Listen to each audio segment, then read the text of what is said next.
মহান আল্লাহ বলেন, ওয়ালা তাকরাবুজ জিনা, পৃথিবীর মানুষ তোমরা জেনার নিকটে যায় না। ইন্নাহু কানা ফাহিশা, নিশ্চয় জেনা অশ্লীল অপছন্দ কাজ। ওয়াসাআ সাবিলা, অতীব খারাপ। এই পথ অতীব জঘন্য, এই পথ অতীব খারাপ। শুনুন, কোন পাপকে আল্লাহ এভাবে উল্লেখ করেননি, জেনাকে এইভাবে বলছেন কেন? একদা আবু যার গেফারি রাদিয়াল্লাহু তাআলা আনহু বলেন যে আল্লাহর নবী বললেন, যে ব্যক্তি লা ইলাহা ইল্লাল্লাহ বলবে সে জান্নাতে যাবে। তখন আবু যার গেফারি বলছেন, চুরি করলে জেনা করলেও যাবে? তখন আল্লাহ রাসূল বলছেন, চুরি করলে জেনা করলেও যাবে। আল্লাহ আবু যার গেফারি বলছেন, চুরি করলে জেনা করলেও যাবে? আল্লাহ রাসূল বলছেন, চুরি করলে জেনা করলেও যাবে। আবার আবু যার গেফারি বলছেন, চুরি করলে জেনা করলেও যাবে? আল্লাহ রাসূল বলছেন, চুরি করলে জেনা করলেও যাবে। আবু যার গেফারি, তোমার নাক ধুলোই ধূসরিত হোক, আমি যা বলছি সেটাই চূড়ান্ত। শুনুন, জেনা সিরিয়ালে 5 নম্বর পাপ। 1 নম্বর পাপ হচ্ছে শিরক করা, 2 নম্বর পাপ হচ্ছে বাপ মায়ের অবাধ্য চলা, 3 নম্বর পাপ হচ্ছে মিথ্যা কথা বলা, 4 নম্বর পাপ হচ্ছে খাদ্যের ভয়ে ছেলেকে হত্যা করা। একটা ছেলে একটা মেয়ে যথেষ্ট। আপনারা 10 ভাই বোন। আপনারা কয় ভাই বোন? 10 ভাই বোন। আপনাদের বাড়িতে ছিল 3 জন কিষান কামলা, কতটি হলো? 13টা। আপনার বাপ মা কতটি হলো? 15টা। আপনার বাপ রাত্রে 2 জন করে ফকির ধরে নিয়ে যেত বাড়িতে, 17 জন। আপনার মা 17 জনের ভাত রান্না করতে ঢেঁকিতে ধান ভেঙে। কোনোদিন আপনার মা ভারী মনে করেনি, কোনোদিন ভারী মনে করেনি। 17 জনের ভাত রান্না করতে ঢেঁকিতে ধান ভেঙে। এটা ঢাকা শহর। তুমি যদি আমাকে রাত 10টায় বাড়িতে নিয়ে যাও, গিয়ে বলো, খালেদা একটু উঠো তো, একজন গেস্ট মেহমান আছে। তুমি রাত্রে মেহমান নিয়েছো, কে এগুলো সব ঝামেলা পাকাও? অথচ তোমার স্ত্রী যেখানে রান্না করে সেখানে গ্যাসের চুলা আছে, সেখানে ফ্রিজ আছে। তোমার স্ত্রী নাক সিটকানি দেয়। তোমার মা যেদিন ভাত রান্না করছিল, চাঁপাই নবগঞ্জের ভাষা, চুলার উপর থেকে ছাই সরিয়ে সরিয়ে সরিয়ে ভিতর থেকে আগুন নিয়ে খড়ির মধ্যে দিয়ে ফোঁক দিয়ে দিয়ে আগুন জ্বালিয়েছিল। সেদিন ম্যাচ ছিল না বাড়িতে। তারপরে তোমার মা কোনোদিন ভারী মনে করেনি। আজকে যখন তুমি বলেছ, খালেদা একটু উঠো তো, মেহমান আছে, চটে গেছে, তখন তোমার মার বয়স 80 বছর। তোমার মা চট করে বলছে, থাক গা বেটা থাক, বৌমাকে উঠাইস না, আমি তরকারি বাতি গরম করে দিচ্ছি, থাক বেটা থাক, উঠাইস না। এই কথা আপনার মা বলে এখনো। আমি মনে হয় কথা বুঝাতে পারছি না। আপনার মা এখনো বলে বউকে মায়ের স্বভাবে নিয়ে যেতে হবে, আর আপনাকে আপনার বাপের স্বভাবে নিয়ে যেতে হবে। ছেলে কম নিলে সংসার সুখী হবে, এটা ভুল সিদ্ধান্ত। মানুষের টাকা বেশি হতে হতে হতে হতে এত বেশি হবে যে ফকির থাকবে না, এ কথা আল্লাহর নবী বলেছেন। কেউ নিবে না টাকা। লালবাগে 20 বছর পূর্বে যত টাকা ছিল, আজকে তার চেয়ে কম না বেশি? 20 বছর পরে আরো কত টাকা বেশি হবে কেউ জানে না। আল্লাহর নবী বলেছেন, একটা গাভীর দুধ খাবে একটা গ্রাম, আর একটা ডালিম খাবে একটা বংশ। 15 বছর পূর্বে একটা গাভীর দুধ হতো হাফ কেজি থেকে 3 কেজি, এখন একটা গাভীর দুধ হয় 3 কেজি থেকে 40 কেজি। 15 বছর পূর্বে একটা ডালিম ছিল বাজারে 1 ছটাক, এখন একটা ডালিম বাজারে 1 কেজি। 15 বছরের মধ্যে যদি 3 কেজি থেকে 40 কেজি হতে পারে, 50 বছর পরে একটা গাভী কত দুধ দিবে এ কথা মানুষ জানে না। আপনাকে আমি কি দিয়ে বুঝাই? আল্লাহ নবী বলেছেন, একটা গাভীর দুধ খাবে একটা গ্রাম। একটা গ্রামে 50,000 মানুষ থাকতে পারে, 1 লক্ষ 1 কোটি মানুষ থাকতে পারে। একটা গাভীর দুধ খাবে একটা গ্রাম। বলছিলাম 3 নম্বর পাপ হলো, 4 নম্বর পাপ হলো ছেলেকে হত্যা করা, মেরে ফেলা। 5 নম্বর পাপ হলো জেনা। আবু যার গেফারি কেন বলছেন না বাপ মাকে গালি দিলেও জান্নাতে যাবে? এই কথা কেন বলছেন না? মাকে মারলেও জান্নাতে যাবে? এই কথা কেন বলছেন না? বারবার কেন বলছেন জেনা করলেও যাবে, চুরি করলেও যাবে? শুনুন, ঘরে ঘরে জেনা হচ্ছে এ কথা ঠিক, এরপরেও জেনার বাস্তবতা এত খারাপ। আজকে যদি একটা জেনার বিচার হয়, তাহলে ওই যুবক যুবতী মনে করে যে মাটি ফেটে গেলে নিচে চলে যেতাম। অথচ মাকে গালি দিলে মানুষ এত অপমান হয় না। বুঝাতে পারলাম না। শিরক করলে মানুষ এত অপমান হয় না। এই কারণে আল্লাহ তাআলা বলছেন জেনার পথটি অতীব খারাপ, জেনার পথটি অতীব জঘন্য। পৃথিবীর মানুষ মাই ইয়াফআল যালিকা ইয়ালকা আসামা, যে ব্যক্তি জেনায় লিপ্ত হবে তার 1 নাম্বার বিপদ, সে হবে মহাপাপী। 2 ইজাফলাহুল আযাব ইয়াউমাল কিয়ামা, যে ব্যক্তি জেনায় লিপ্ত হবে বিচারের তার শাস্তি দ্বিগুণ শতগুণ বেশি হয়ে যাবে। 3 ওয়ায়াখলুদ ফীহি মুহানা, সে চিরদিন জাহান্নামে থাকবে অপমান অবস্থায়। শুনুন, জেনায় লিপ্ত হলে 3টে বিপদ আছে। 1, সে হবে মহাপাপী। 2, বিচারের মাঠে তার শাস্তি দ্বিগুণ শতগুণ বেড়ে যাবে। 3, সে চিরদিন জাহান্নামে থাকবে। মহান আল্লাহ বলেন ওয়াসানিয়াতু ওয়াসানি ফাজলিদু কুল্লা ওয়াহিদিন মিনহুমা মিআতা জালদা। পৃথিবীর মানুষ, বিবাহ পুরুষ নারী যারা জেনায় লিপ্ত হচ্ছে তাদেরকে 100 লাঠি পিটাও। এখানে বলা হয়নি বিবাহিত না অবিবাহিত, তবে মারার সময় যেন তোমাকে ময়া মহব্বত ভাতৃত্বভাব না ধরে, একবারে যথাযথ পিটাও। সম্মানিত উপস্থিতি, আল্লাহ তাআলা এই পর্যন্ত এখানে বলেছেন। আমি আপনাকে জেনার আলোচনা করতে গিয়ে প্রথমে আলোচনা করছি জেনার বিপদ। জেনা করলে মানুষের উপরে বিপদ আসবে। 1, অল্প বয়সে মরণ হবে, মহামারী হবে, কলেরা হবে। 2, এমন রোগ হবে যে রোগ বংশে ছিল না, যে রোগ ডাক্তার চিনে না, যে রোগ বংশে ছিল না, যে রোগ ডাক্তার চিনে না। শুনুন, জেনায় লিপ্ত যদি মানুষ হয় তাহলে অল্প বয়সে মরণ হবে, কলেরা হবে, মহামারী হবে। 3টে সমান একটা। 2, এমন রোগ হবে যেটা বংশে ছিল না, যেটা ডাক্তার চিনে না।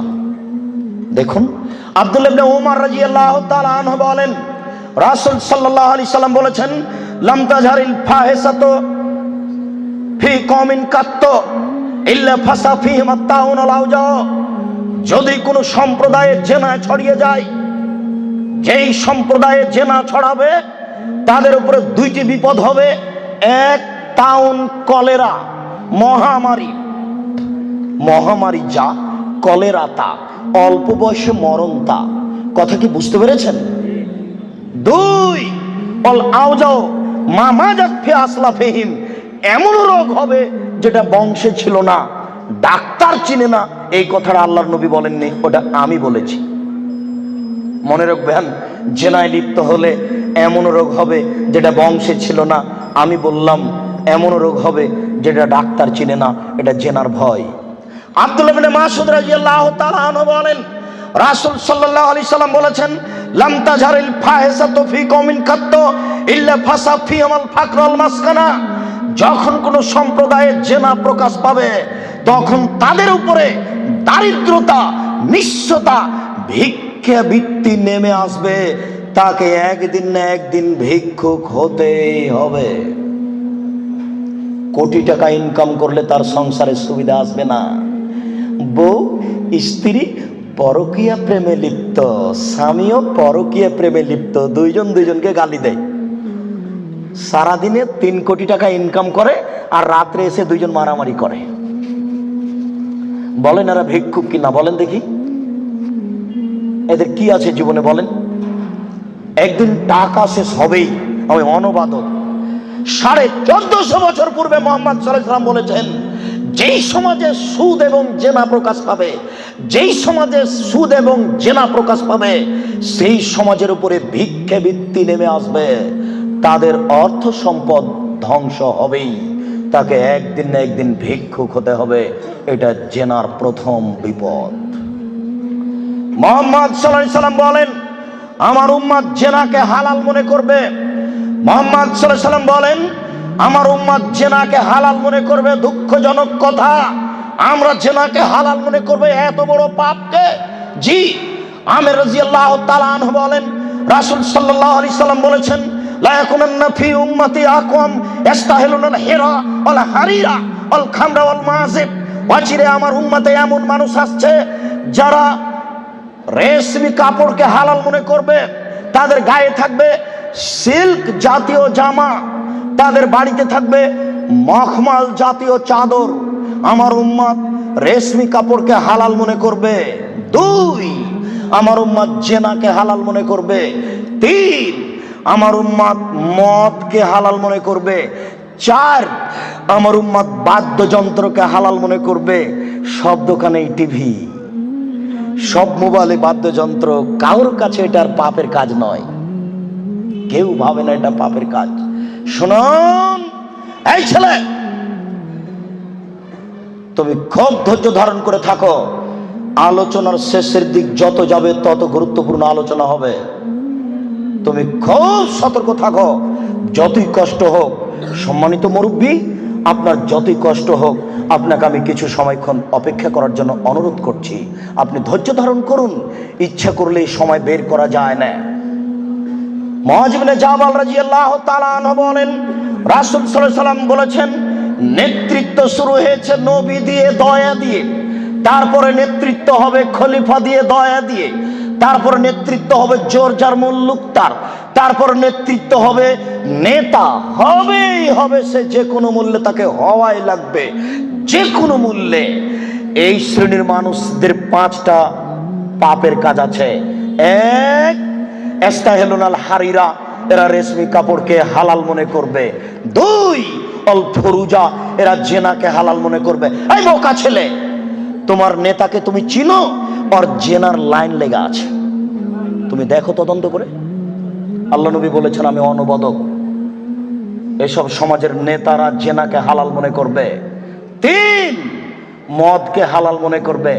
4, দিনান এরা ধনী হয়ে যাবে, ধনী হওয়ার জন্য যে কোনো সাহায্য পাবে। সম্মানিত উপস্থিতি, এই ছেলে থামো। ওই দিক থেকে কোনো মানুষকে এদিকে আসতে দিও না, চলাচল বন্ধ। ওই দিক থেকে কাউকে এদিকে আসতে দিবেন না। আপনি ধৈর্য ধারণ করো। এই ছেলে, ওই কোণাতে কাউকে এদিকে ঢুকতে দিও না। তার মানে যে যাচ্ছে, যতটা মানুষের গায়ে হাত লাগবে বা ধাক্কা লাগবে, সে আমার কথা বুঝতে পারবে না, সে বেখেয়াল হয়ে যাবে। অতএব তুমি সোচ্চার হও, তোমরা দায়িত্ব পালন করো। আজকে তোমরা বক্তব্য শোনো না, আজকে জনগণকে সহযোগিতা করো।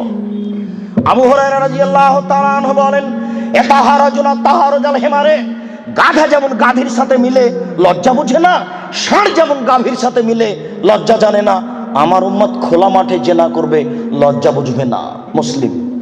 গাধা যেমন গাধীর সাথে মিলে লজ্জা বুঝে না, ষাঁড় যেমন খোলা মাঠে মিলে লজ্জা জানে না, মানুষ তেমন খোলা মাঠে জেনা করবে, লজ্জা বুঝবে না। এটা আপনাকে আমি কি দিয়ে বুঝাই, আপনি নিজেই বুঝেন। এই ছেলে, রমনা পার্ক তোমার বাড়ির পাশে, তুমিও সেখানে যাও। ঢাকা বিশ্ববিদ্যালয় তোমার বাড়ির পাশে, তুমি সেখানে যাও। আর ওই কোথায় জিয়াউর রহমান সাহেব মারা গেলেন, হাড়হাড্ডি নিয়ে এসে সংসদ ভবনে পুঁতে দেওয়া হলো। শোনো, গোটা মাঠ হলো জেনার কারখানা। এই রাস্তা দিয়ে মিনিটে লক্ষ মানুষ হাঁটে। ওসি যান, দারোগা যান, চেয়ারম্যান যান, এমপি যান, মন্ত্রী যান, ডিসি যান, এডিসি যান, মিনিটে লক্ষ মানুষ যায়। দেখো তুমি এই রাস্তার উপরে যুবক যুবতীকে চেপে ধরে আছে, যুবক যুবতীর উরু রানের উপরে মাথা দিয়ে ঘুমিয়ে আছে। কেউ কিছু বলে না, বলা নাকি যায় না। কেউ কিছু বলে না, বলা নাকি যায় না, বলা নাকি অপরাধ। এই দেশে নাকি কেউ মানুষ নেই, সবাই নাকি পশু। পশু যদি না হয় তাহলে বলে না কেন? জবাব কে দেবে? কাপুরুষ। জবাব তোমাকেই দিতে হবে। কেউ কেন কিছু বলে না। আল্লাহ রাসূল বলেন, আলাইনানে তাজনিনে জেনা হমান নাজর। এই ছেলে, 2 চোখের জেনা হচ্ছে চোখ দিয়ে দেখা। অল ওজনানে জেনা হমাল ইস্তেমাও, 2 কানের জেনা হচ্ছে কান দিয়ে শোনা। ওয়াল ইয়াদ জেনা হাল বাতস, হাতের জেনা হচ্ছে হাত দিয়ে ধরা। আর রিজিল জেনা হাল মাসি, পায়ের জেনা হচ্ছে পা দিয়ে চলা। জেনাল কালব তাতামানা তাস্তাহি, অন্তরের জেনা হচ্ছে পরিকল্পনা করা। জেনাল লেসানা নুতক, জিহ্বার জেনা হচ্ছে কথা বলা। এগুলি সব জেনা। আমি অনুবাদক, হাদিস মুসলিম। এবার তুমি বাঁচো কি করে? এই ছেলে, তোমার মোবাইলে দিনরাত পতিতালয়ের মেয়ে নাচে। শোনো, আল্লাহ রাসূল বলেন, ইন্নাল মারাতা এজাস্তাতারাত, যখন কোনো মহিলা সাজসজ্জা গ্রহণ করে, সাজগোজ করে। দেখো তুমি বিপদে পড়েছ, তোমার বোনও বিপদে পড়েছে, আমি অনুবাদক। তিনি বলেন যখন কোনো মহিলা সাজসজ্জা করে, সাজগোজ করে, ঠোঁটে লিপস্টিক দেয়, পাউডার মাখে, তারপরে পুরুষের পাশ দিয়ে হেঁটে যায়, কেদা জানিয়ে ও ব্যভিচারিণী, ও ব্যভিচারিণী, ও ব্যভিচারিণী। আমি অনুবাদক। 1450 বছর পূর্বে মোহাম্মদ সাল্লাল্লাহু আলাইহি ওয়াসাল্লাম কথা বলেছেন। আমি অনুবাদক, আমার কিছু করার নেই। আর তোমাকে বলেছে, তোমার মনে আছে দুনিয়াতে দুইটা পাপ আছে, মানুষ না করেই পাপী। মনে আছে কিনা তোমার? দুনিয়াতে দুইটা পাপ আছে, মানুষ না করেই পাপী। তার একটা পাপ হলো, কেউ যদি কাউকে বলে আসো জুয়া খেলি, খেলেইনি, খালি বলেছে আসো খেলি, তাহলে 10 জন ফকিরকে খাওয়াতে হবে। খেলেইনি, খালি বলেছে আসো জুয়া খেলি, তাতে কয়জন ফকিরকে খাওয়াতে হবে? 10 জন ফকিরকে সোয়াজি করে চাউল দিতে হবে, 100 কেজি করে। আরেকটা দুনিয়াতে পাপ আছে, না করেই পাপী। আল্লাহ রাসূল বলছেন, কোন মহিলা যদি সাজগোজ করে, সাজসজ্জা গ্রহণ করে, ঠোঁটে লিপস্টিক দেয়, পাউডার মাখে, ফামারাত বিমাজলিসিন, তারপরে পুরুষের পাশ দিয়ে হেঁটে যায়, তারপরে পুরুষের পাশ দিয়ে হেঁটে যায়, কেদা জানিয়ে ও ব্যভিচারিণী, ও ব্যভিচারিণী, ও ব্যভিচারিণী, ও জেনা করেইনি। আমি অনুবাদক, আমার কিছু করার নেই, আমি নতুনভাবে কিছু বলতে পারি না। 1450 বছর পূর্বে মোহাম্মদ সাল্লাল্লাহু আলাইহি ওয়াসাল্লাম এভাবে বলেছেন। আমি আপনাকে আজকে বাংলা, আরবি থেকে বাংলা করে শোনালাম। এভাবেই তিনি বলেছেন। সম্মানিত উপস্থিতি, এই ছেলে, এখানে তোমাকে আর একটা কথা বলে রাখছি, তুমি মনে রেখো। তুমি কথাকে উল্টে ধরিও না। আজকে তুমি ঢাকা সাভারে কথা উল্টে ধরেছ, তোমার ভুল হয়েছে, তুমি ভুল শুনেছ। আমি বলেছি টিভিতে আন্তর্জাতিক খেলা, ক্রিকেট, ফুটবল দেখা তো বহু দূরের কথা। আমি বলেছি আন্তর্জাতিক খেলা টিভিতে দেখা তো বহু দূরের কথা, আন্তর্জাতিক খেলার গল্প যেখানে চলে সেখানে বসে থাকাও হারাম। দেখি কোন মায়ের বেটা এই ফটোকে উল্টে ধরতে পারে। আর তোমার বাড়ির উপরে, 5 তলা বাড়ির উপরে অনেকগুলি পতাকা, তার একটা হচ্ছে ব্রাজিলের পতাকা। তুমি ব্রাজিলকে চিনো কে? তুমি কি ব্রাজিলকে চিনো কে? আচ্ছা, তুমি কি কোনোদিন ভেবেছো ব্রাজিল কে? আচ্ছা, তোমার বিদ্যা তো নেই, তোমার কি একটু বুদ্ধিও নেই? তুমি কি মানুষই নও? রাজশাহী চাঁপাইনবাবগঞ্জের ভাষাতে তুমি কি অমানুষ? তোমার ভিতরে কি কোনো মানবতাই নেই? ওরা ইহুদি, ওরা খ্রিস্টান, ওরা ইহুদি, ওরা খ্রিস্টান। শোনো, যদি তারা শোনে যে তুমি পায়খানায় পড়ে গেছ, তাহলে অট্টহাসি দিবে। আর যদি তোমাকে পাশে পাই, তাহলে তোমার মাথার উপরে লাথি মারবে। আর যদি তোমাকে পাশে পাই, তাহলে আরো 3 বালতি পায়খানা তোমার মাথার উপরে দিয়ে দেবে। বলো দেখি, ওরা কারা? ওরা ইহুদি, ওরা খ্রিস্টান, ওরা জন্মসূত্রেই তোমার শত্রু। ওরা বলছে তোমার নবী ভুয়া, মোহাম্মদ সাল্লাল্লাহু আলাইহি ওয়াসাল্লাম ভুয়া নবী। নবী হলে আমাদের মধ্যে থেকে হবে কেন? ইব্রাহিম আমাদের, সুলাইমান আমাদের, দাউদ আমাদের, মুসা আমাদের, ঈসা আমাদের, ইয়াকুব আমাদের, ইউসুফ আমাদের, সব নবী আমাদের। মোহাম্মদ নবী হলে ইহুদি খ্রিস্টানদের মধ্য থেকে হবে, আমাদের মধ্য থেকে হবে। আরে মোহাম্মদ নাকি পৌত্তলিকের মধ্য থেকে হয়েছে। ছি ছি ছি ছি ছি, এখানেও নবী হবে? ছি ছি ছি ছি ছি, এ ভুয়া নবী। তুমি তার পতাকা মাথার উপরে তোলো কাপুরুষ। তোমার বিদ্যাকে আমি কবর দিতে এসেছি, তুমি মনে রেখো, তোমার আমি কিছু না কিছু উপকার করবই করবো ইনশাআল্লাহ। শুনুন, দুনিয়াতে 2টি পাপ আছে, মানুষ না করে পাপী। ফুটবল, ক্রিকেট, র্যাকেট খেলা যায় ওই সময়তে যখন টাকার হারজিত থাকবে না, শরীর চর্চা থাকবে, তখন যায়। ফুটবল, ক্রিকেট, র্যাকেট, ভলিবল এগুলো খেলা যাবে ওই সময়তে যখন টাকার হারজিত থাকবে না, শরীর চর্চা হবে। আর যাতে শরীর চর্চা নেই, বসে বসে সময় কাটাই, এটা খুবই খারাপ।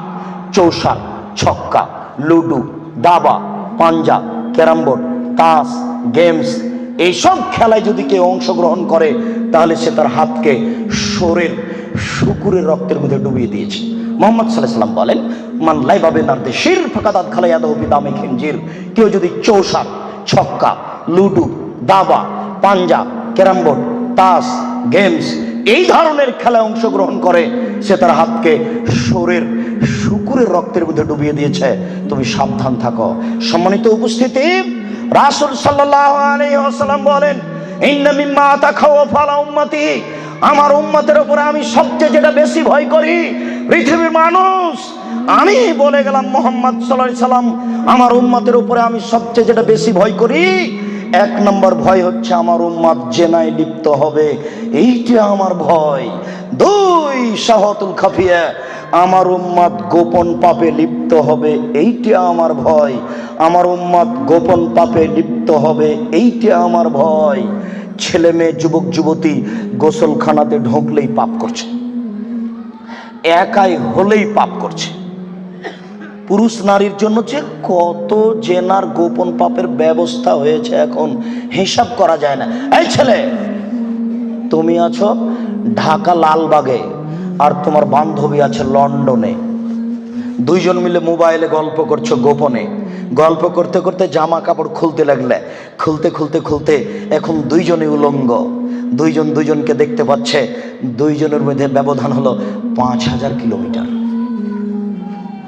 অবাক, গোপন পাপ, আশ্চর্য, অবাক।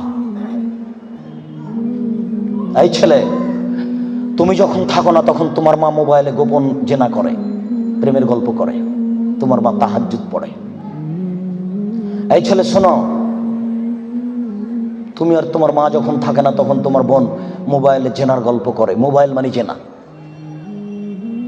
আল্লাহ নবী 1450 বছর পূর্বে বলেছেন, আমার উম্মত গোপন পাপে লিপ্ত হবে। 15 বছর পূর্বে এইভাবে গোপন পাপ মোবাইলে হতো না।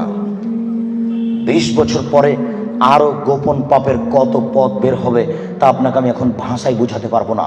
মুহাম্মদ সাল্লাল্লাহু আলাইহি ওয়াসাল্লাম বলেছেন, আমার জীবনে বড় ভয়, এক, আমার উম্মত জেনায় লিপ্ত হবে, দুই, আমার উম্মত গোপন পাপে লিপ্ত হবে। আপনাকে আমি কি দিয়ে বুঝাই সম্মানিত দিনী ভাই?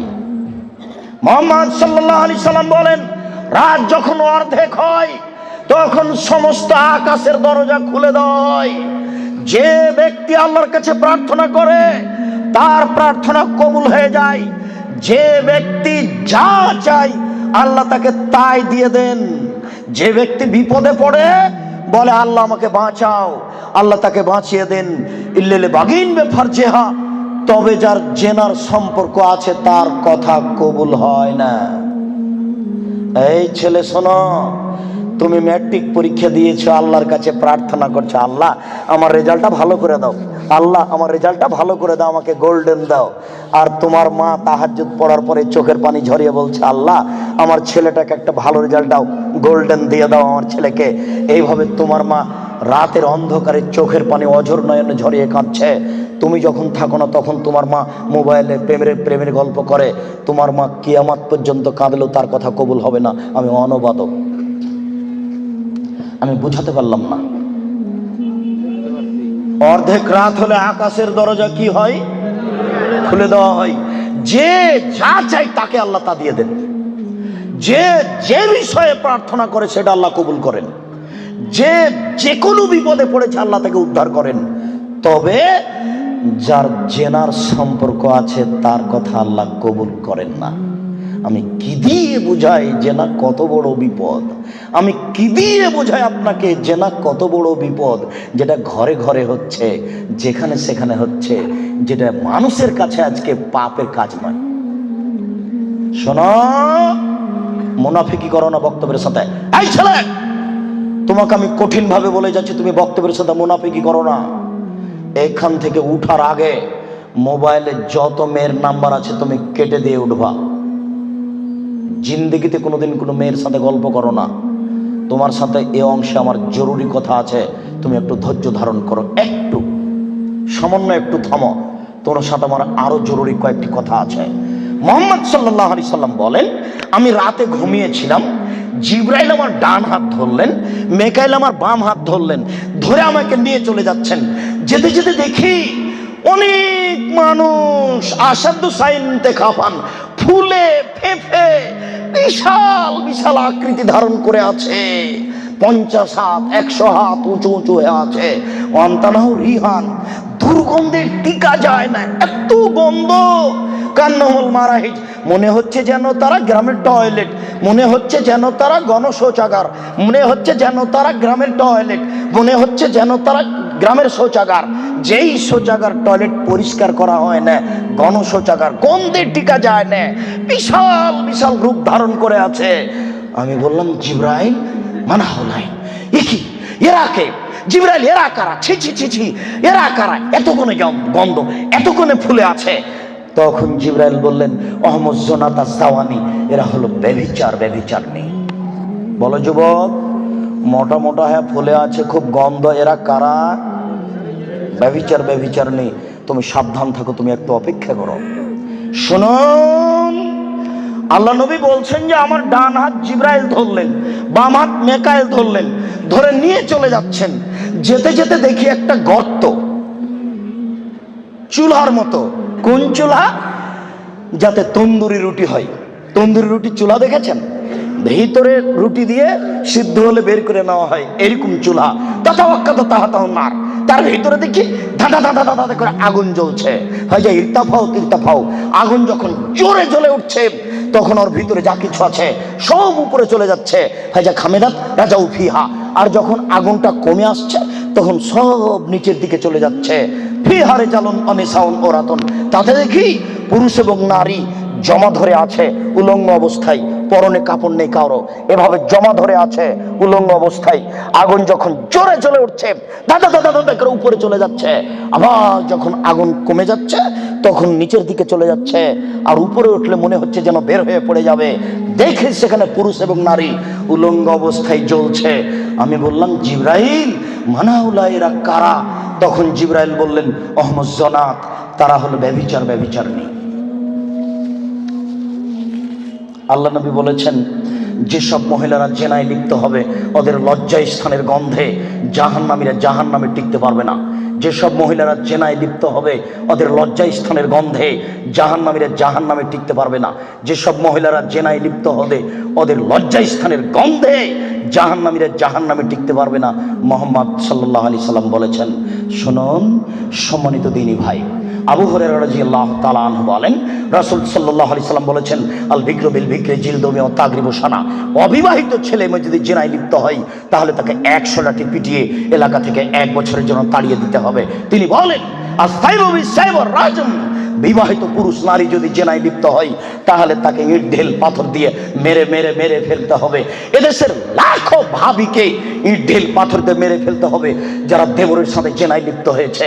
এদেশের লাখো দুলাভাইকে ইট ঢেল পাথর দিয়ে মেরে ফেলতে হবে যারা সেলিকার সাথে জেনায় লিপ্ত হয়েছে। এদেশের লাখো পুরুষকে ইট ঢেল পাথর দিয়ে মেরে ফেলতে হবে যাদের স্ত্রী থাকার পরেও অন্য নারীর সাথে জেনায় লিপ্ত হয়েছে। এদেশের লাখো নারী বেহায়া বেশরমা লজ্জাহীনা নারী যারা স্বামী বাড়িতে থাকার পরেও অন্য পুরুষের সামনে নিজের পরনের কাপড় খুলে উলঙ্গ অবস্থায় জেনায় লিপ্ত হয়। শুনুন, এদের ইট ঢেল পাথর দিয়ে মেরে মেরে মেরে ফেলতে হবে, এদের বাঁচার কোনো পথ নেই। রাসূল সাল্লাল্লাহু আলাইহি সাল্লাম বলেন 3 শ্রেণীর মানুষকে হত্যা করতে হয়, তবে 2 শ্রেণীর মানুষের বাঁচার পথ আছে। মনে রাখুন, 3 শ্রেণীর মুসলমানকে হত্যা করতে হয়, 2 শ্রেণীর মানুষের বাঁচার পথ আছে, 1 শ্রেণীর মানুষের বাঁচার পথ নেই। এক, কেউ যদি বলে আমি কোরআন মানি না তাহলে তাকে হত্যা করতে হবে। কেউ যদি বলে গাভীর দুধ হারাম তাহলে তাকে হত্যা করতে হবে। কেউ যদি বলে মদ হালাল তাহলে তাকে হত্যা করতে হবে। সরকারের পক্ষ থেকে গলায় ফাঁস দেওয়া হয়েছে, ফাঁস টান টান, তখন বলছে বলেছে বলেছে আমার ভুল হয়েছে, আমি কথা ফিরিয়ে নিলাম, তাহলে তাকে আর ফাঁসি দিতে হবে না, নামিয়ে নিতে হবে, বেঁচে গেল। পাপ করেছিল হত্যার যোগ্য। আমি বুঝাতে পারলাম না মনে হয়। 2, কেউ যদি কাউকে হত্যা করে তাহলে তাকে হত্যা করতে হবে, এর নাম কিসাস। এই ছেলে, তোমার দাদার বয়স 90 বছর, তাহাজ্জুদ পড়ে ফজরের টাইমে বের হচ্ছিল মসজিদে নামাজ পড়তে যাবে। কালকে তোমার দাদাকে একটা ছেলে গালি দিয়েছে, তাহাজ্জুদ পড়তে বের হওয়ার সময়তে দেখো ওই ছেলেটা, তোমার দাদা এক থাপ্পড় দিতে ছেলেটা মারা গেছে। এখন তোমার দাদাকে কেসাস স্বরূপ ফাঁসি দিতে হবে সরকারের পক্ষ থেকে, তবে তোমার দাদার বাঁচার পথ আছে। ওই ছেলেটার বাপ মা যদি বলে আচ্ছা যাক যাক আমাদের ছেলেকে মেরেছে আমরা মারবো না, তাহলে তোমার দাদা বেঁচে গেলেন। কথা কি বুঝাতে পেরেছি? 3, রাজুলুন জানা বাদা হেসানিন, কে যদি বিবাহ করার পরে জেনায় লিপ্ত হয় তাহলে তাকে হত্যা করতে হবে, তার বাঁচার কোনো পথ নেই। কেউ যদি বিবাহ করার পরে জেনায় লিপ্ত হয় তাহলে তাকে হত্যা করতে হবে, তার বাঁচার পথ নেই। একটু জাতের মিন গামে দিয়ে গামের সম্প্রদায়ের একজন মহিলা আসলো আল্লাহ রাসূলের দরবারে, এসে বলছে তাহিরনি ইয়া রাসূলুল্লাহ, হে আল্লাহ রাসূল আপনি আমাকে পবিত্র করুন। তখন আল্লাহ রাসূল বললেন ইরজি, বাড়ি তুমি ফিরে যাও, আস্তাগফিরুল্লাহ, আল্লাহর নিকটে ক্ষমা চাও, ও তুবি ইলাইহি, তুমি তওবা করো, তোমার পাপ ক্ষমা হয়ে যাবে। তখন মহিলাটি বলছে হ্যাঁ তুরাদ্দাদুনি কামারা দাদ্দা মাইজুল মালিক, আপনি মাইজুল মালিকের বিচার না করে বারবার ফিরিয়ে দিয়েছিলেন, আপনি কি আমাকে সেইভাবে ফিরিয়ে দিতে চাচ্ছেন? আমার পেট উঁচু হয়েছে, অবৈধ সন্তানে আমার পেটে অবৈধ সন্তান রয়েছে, দয়া করে আপনি আমাকে ফিরিয়ে দিন না, আমার বিচার করে দেন। তখন আল্লাহ রাসূল বললেন আচ্ছা ঠিক আছে, ইরজেই হাতা তালে দি, তুমি বাড়ি চলে যাও, যেদিন তোমার বাচ্চা হবে সেদিন আসিও, বিচার করে দেব। মহিলা বাড়ি চলে গেল। বাচ্চা সবে মাত্র প্রসব হয়েছে, মুসলিম গ্রন্থে এসেছে ওই বাচ্চাটাকে ন্যাকড়ার মধ্যে জড়িয়েছে, প্রসব হওয়া মাত্র জড়িয়ে নিয়ে এসে আল্লাহ রাসূলের দরবারে এসে বলছে আল্লাহ রাসূল এ দেখেন বাচ্চা প্রসব হয়েছে, বিচার করে দেন। আল্লাহ রাসূল মাথাটা নিচু করে বলছেন ইরজি, বাড়ি চলে যাও, ফারজি হে, বাচ্চাকে দুধ খাওয়াও, হাতে তাতে মিহে, যেদিন বাচ্চা দুধ ছেড়ে দিবে সেদিন আসিও, বিচার করে দেবো। মহিলা চলে গেল, বাচ্চাকে 2 বছর দুধ পান করালো। 2 বছর পরে মহিলা বিচারালয়ে উপস্থিত, অফিয়াদেহি কেসরাত খুমসিন, এমত অবস্থায় বাচ্চার হাতে এক টুকরা রুটি রয়েছে। এই রুটি প্রমাণ করে বাচ্চা খাদ্য খেতে পারে। ফাওয়াসাদাহু বেয়াদি রাজুলিন মিনাল মুসলিমিনা, আল্লাহ রাসূল ওই ছেলেটাকে একজন মুসলমানের হাতে সমর্পণ করলেন, বললেন যাও তুমি এই ছেলেটাকে লালন পালন করো। তিনি বললেন সঙ্গী সাথী এই যাবো বিহা, তোমরা একে মাঠে নিয়ে যাও, এই মহিলাকে মাঠে নিয়ে যাও, আফিরুল্লাহ সাদরিহা, মাঠে নিয়ে গিয়ে গর্ত খুঁড়ে বুক পর্যন্ত পুঁতে দাও, ফারজমুহা, এরপরে তোমাকে তাকে ইট ঢেল পাথর দিয়ে মেরে মেরে মেরে ফেলো। সাহাবীগণ বলেন আমরা তাকে মাঠে নিয়ে গেলাম, মাঠে নিয়ে গিয়ে গর্ত খুঁড়ে বুক পর্যন্ত মাটিতে পুঁতে দিলাম, এরপরে চতুর্দিক থেকে ইট ঢেল পাথর মারতে লাগলাম। খালিদ বিন ওয়ালিদ বলেন একটা পাথর আমি নিয়ে তার মুখের উপরে মারলাম, ফাতারা জাহাদাম আল্লাহ আছে খালিদ, পাথরটা মুখে লেগে মুখ ফেটে রক্ত ছিটে খালিদের গায়ে লাগলো। খালিদ গালি দিয়ে বসলেন ছি ছি, একজন জেনাকারিনী মহিলার গায়ের রক্ত আমার গায়ে লাগলো, এরকম কিছু হবে? আল্লাহ রাসূল বললেন মারে রে খালিদ, খালিদ তুমি গালি দিও না, লাগা তাওবা তাওবাতান লাউ তাওয়া সায়মাকসিন লা গফিরা লাহু। এই মহিলা আল্লাহর দরবারে এত ক্ষমা ভিক্ষা চেয়েছে, এই মহিলা আল্লাহর দরবারে এত কান্নাকাটি করেছে, পৃথিবীর বড় থেকে বড় পাপী যদি এইভাবে কান্নাকাটি করে তাহলে তার পাপ ক্ষমা হয়ে যাবে। খালিদ তুমি একে গালি দিও না, দুঃখিত আপনাকে আমি কি দিয়ে বুঝাই? পৃথিবীর সবচেয়ে বড় পাওয়ারফুল মানুষ হচ্ছেন মুহাম্মদ সাল্লাল্লাহু আলাইহি সাল্লাম। পৃথিবীর ইতিহাসে এত বড় পাওয়ারফুল মানুষ কেউ জন্ম নেয়নি, কিয়ামত পর্যন্ত কেউ নিবে না। জান্নাতের গেটে বড় অক্ষরে লেখা আছে সর্বপ্রথমে যিনি জান্নাতে প্রবেশ করবেন তিনি হলেন মুহাম্মদ সাল্লাল্লাহু আলাইহি সাল্লাম। জান্নাতের ভিতরে একটা ঘর আছে, সেই ঘরের ভিতর দিকে একজন ফেরেশতাকে দাঁড় করে রাখা হয়েছে, এখনো উপস্থিত। তাকে বলা হয়েছে কেউ যদি বাহির থেকে এসে ঠক ঠক করে শব্দ দেয়, কে যদি বাহির থেকে বলে মুহাম্মদ, তাহলে এই দরজা খুলে দিও, এই ঘর মুহাম্মদ ছাড়া কারোর জন্য খোলা হবে না। আপনাকে আমি কি দিয়ে বুঝাই মুহাম্মদ সাল্লাল্লাহু আলাইহি সাল্লাম কত বড় পাওয়ারফুল মানুষ। বিচারের মাঠে ইব্রাহিম আলাইহিস সালাম বলবেন কাদ গাজিবা আলাইয়া রাব্বি, আমার প্রতিপালক আমার উপরে রাগ করেছেন, মা গাজিবা মিন কাবলা বাদ, আমার প্রতিপালক এইরকম রাগ পূর্বেও কোনোদিন করেননি, ভবিষ্যতেও কোনোদিন করবেন না। নাফসি নাফসি, আমার যে কি হয় তা আমি নিজেই বুঝি না। এইভাবে চিল্লাচিল্লি করবেন ইব্রাহিম আলাইহিস সালাম। আপনার হুজুরের কি হবে, পীর সাহেবের, আপনাকে আমি কি দিয়ে বুঝাই? শুনুন, ওই সময়তে মুহাম্মদ সাল্লাল্লাহু আলাইহি সাল্লাম সিজদায় পড়বেন, তখন আল্লাহ বলবেন এই ফারাসাক সালতুতা আসেতু সাফা, মুহাম্মদ মাথা উঠান, বলেন যা বলবেন তাই মেনে নিব, যেই কথা বলবেন আমি সে কথা গ্রহণ করব। আপনি মাথা উঠান না, আপনি বলেন না আমাকে কি বলছেন, আমি আল্লাহ, আপনি যা বলবেন তাই মেনে নিব। এত বড় পাওয়ারফুল মানুষ, একটু বলতে পারলেন না, যাও যাও তোমার বিচার হবে না, তোমার পাপ ক্ষমা হয়ে গেছে, যাও তোমার বিচার হবে না, এই কথা তিনি বলতে পারলেন না। এত বড় পাওয়ারফুল মানুষ, তিনি খালি বললেন, খালিদ তুমি একে গালি দিও না, এ এত তওবা করেছে, এরকম তওবা যদি বড় থেকে বড় পাপী করে তাহলে তার পাপকে ক্ষমা করা হবে খালিদ। তার মানে এর পাপ ক্ষমা হয়ে গেছে। তাই তো তিনি জানাজা করলেন, তাই তো তিনি কাফন দাফন করলেন। কিন্তু তিনি তাকে বলতে পারলেন না, যাও যাও তোমার বিচার হবে না, তোমার পাপ ক্ষমা হয়ে গেছে। পৃথিবীর সবচেয়ে বড় পাওয়ারফুল মানুষ এ কথা বলতে পারলেন না। তার মানে বিবাহ করার পরে জেনায় লিপ্ত হলে তার দুনিয়াতে বেঁচে থাকার কোনো সুযোগ নেই। আমি আপনাকে কি দিয়ে বুঝাই শরীয়ত কি জিনিস? বিবাহ করার পরে জেনায় লিপ্ত হলে তার বেঁচে থাকার কোনো সুযোগ নেই। আব্দুর রাজ্জাক সাহেব, কথা বুঝেছি, একটু দয়া করে কোনো পথঘাট বলেন। জি, পথঘাট আছে, চিন্তা করবেন না, নিরাশার কিছু নেই। শুনুন, নিরাশার কিছু নেই। এই পাপ কার সাথে জড়িত? আল্লাহর সাথে জড়িত। আল্লাহ নবী বলেছেন, কেউ যদি জেনে শুনে 1 টাকা সুদ খায়, 36 বার জেনা করে যত পাপ হবে, 1 টাকা সুদ খেলে তার চেয়ে বেশি পাপ হবে। তিনি বলেছেন, সুদের পাপের 70টি ভাগ রয়েছে। ছোট ভাগ হলো মার সাথে জেনা করলে যেমন পাপ হয়। সুদ যত বড়ই পাপ হোক না কেন, সুদের পাপ কার সাথে জড়িত? আল্লাহর সাথে জড়িত। জেনার পাপ কার সাথে জড়িত? আল্লাহর সাথে জড়িত। যুবক, তুমি নিরাশা হবে না, নিরাশার কিছু নেই। শোনো, ওই যে ওই যে ওই যে ওই মোড়ে উঠে এইখানে রিক্সা থেকে নেমে রিক্সাওয়ালাকে বলছো, রিক্সাওয়ালা কয় টাকা ভাড়া রে? 40 টাকা। হ্যাঁ বেটা, 20 টাকা ভাড়া, 40 টাকা চাও। এক থাপ্পড় দিয়ে 20 টাকা দিয়ে বিদায় করে দিলে। এখন এই পাপ তওবা করে ক্ষমা হবে না, মরা পর্যন্ত কাঁদলেও হবে না। এটা খুবই জটিল। জেনার পাপের চেয়ে রিক্সাওয়ালাকে একটা থাপ্পড় মারা কত যে কঠিন, আপনাকে আমি কি দিয়ে বুঝাই? এই ছেলে, তোমার বাপ দলীয় দাপটে জমি দখল করেছে, দিন রাত যদি তোমার বাপ তাহাজ্জুদ পড়ে হবে না। শফিকুল ইসলাম জাগরণী বলেছেন, লাভ হবে না কবর পাকা করে দিয়েছেন, বাপের কবর যদি স্বর্ণ দিয়ে বানান কোনো লাভ হবে না। নজরুল ইসলাম বলেছেন, মসজিদের পাশে কবর দিও ভাই। মসজিদের পাশে কেন, আপনার বাপের কবর যদি কাবা ঘরের নিচে ঢুকিয়ে দেন 1 পয়সা লাভ হবে না।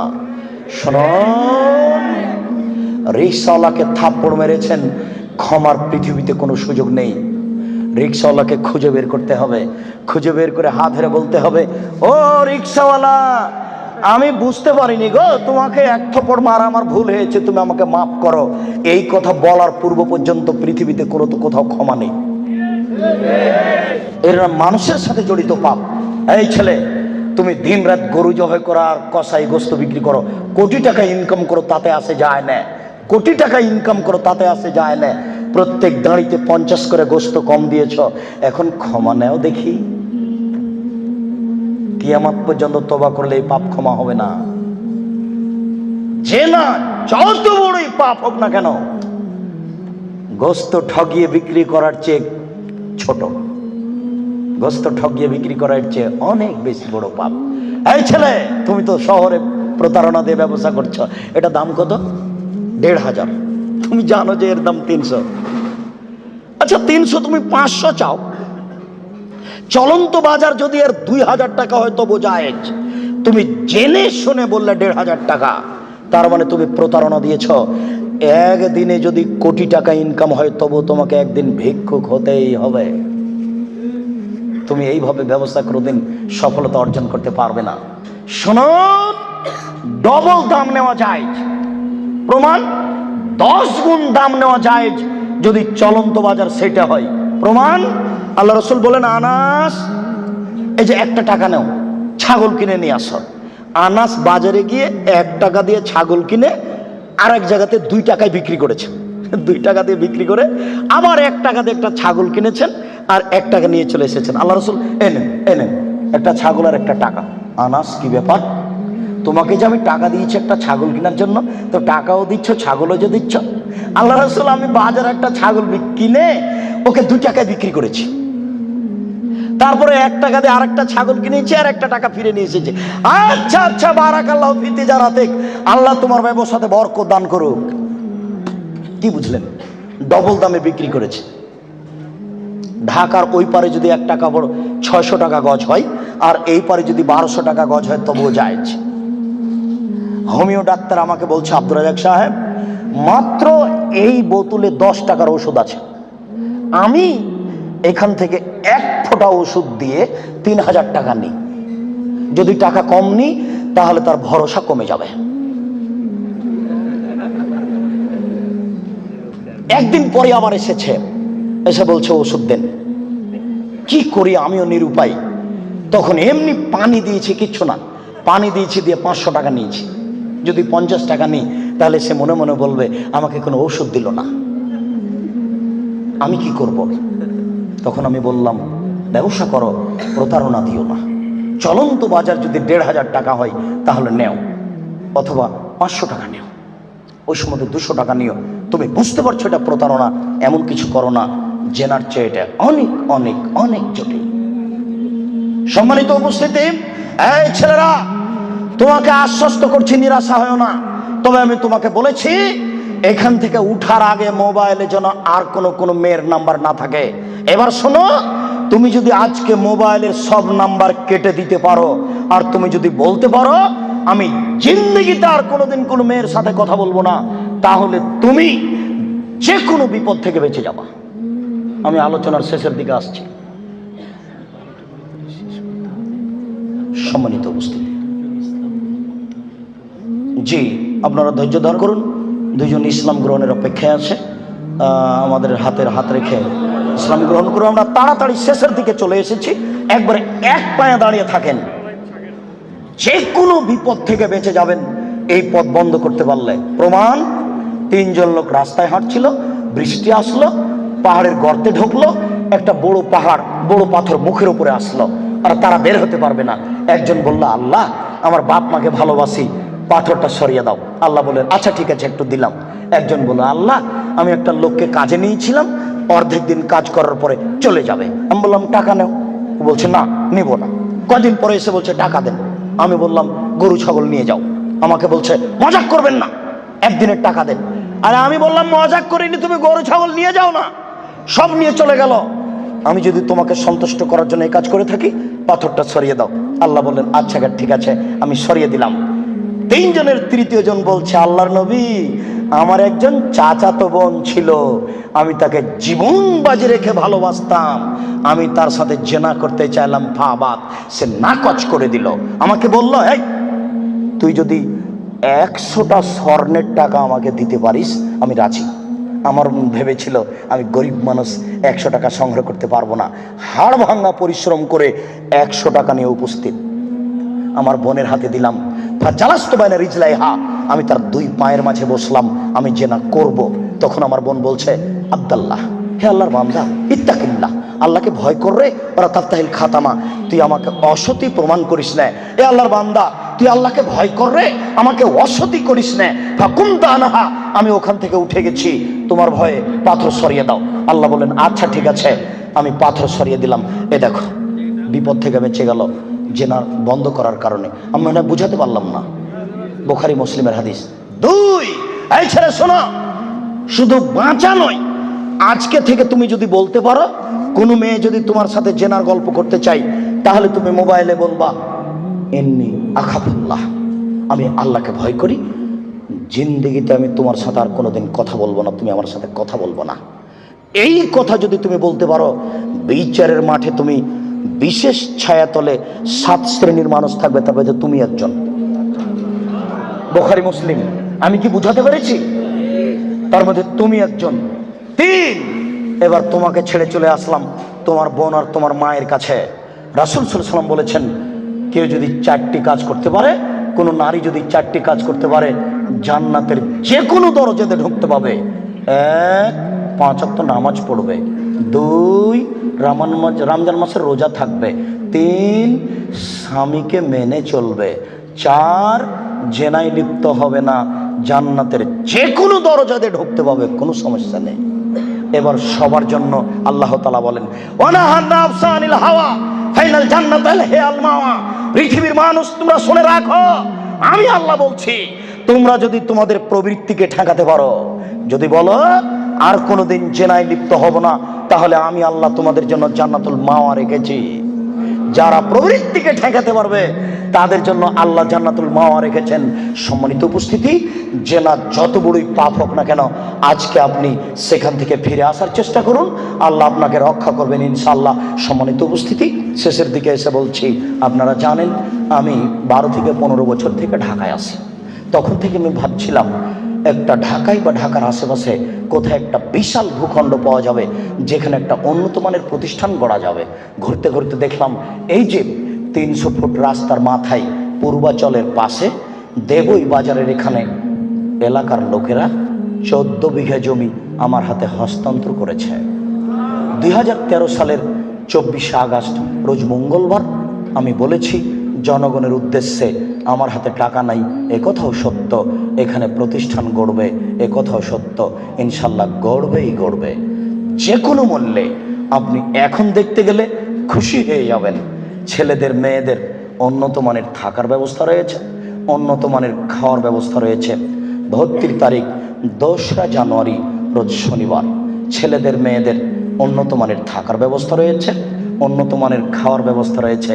কোটি টাকা লাগে না, লক্ষ টাকা লাগে না। অত টাকা খরচ করে কি করবেন? 1 to 0 পড়িয়ে ওখানে ছেলে মেয়ে নিয়ে যান। আপনি প্রতিষ্ঠানকে মূল্যায়ন করুন। মর্মে আমার প্রথম কথা, একটু আল্লাহকে বলবেন, আল্লাহ আব্দুর রাজাক সাহেব যে পদক্ষেপ নিয়েছে এটা তুমি কবুল করো আল্লাহ। এরপর আমাকে পরামর্শ দিবেন, আমি আপনার পরামর্শ মূল্যায়ন করব। আমি চাচ্ছি এখানে ছেলেরা বাংলা, ইংরেজি, আরবি উন্নত মানের শিক্ষা অর্জন করে অন্যায়ের বিরুদ্ধে লড়বে, মুখে কলমে মিডিয়েই ইনশাল্লাহ তারা লড়বে। সময়ের ব্যবধান।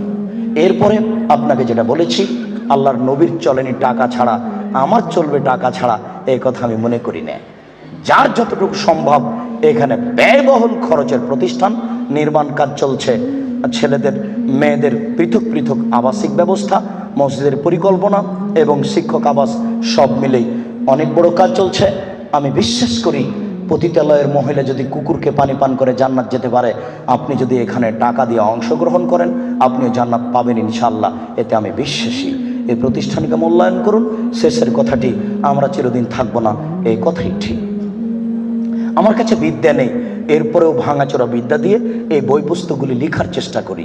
কে বড় ক্ষতিগ্রস্ত, কে বড় লাভবান, আদর্শ পরিবার, আদর্শ নারী, অনেক বই আছে। আর দোয়ার আলোচনা আছে, বিস্তারিত দোয়া কোথায় কি পড়তে হবে, সব বইগুলি স্টেজ থেকে সংগ্রহ করবেন।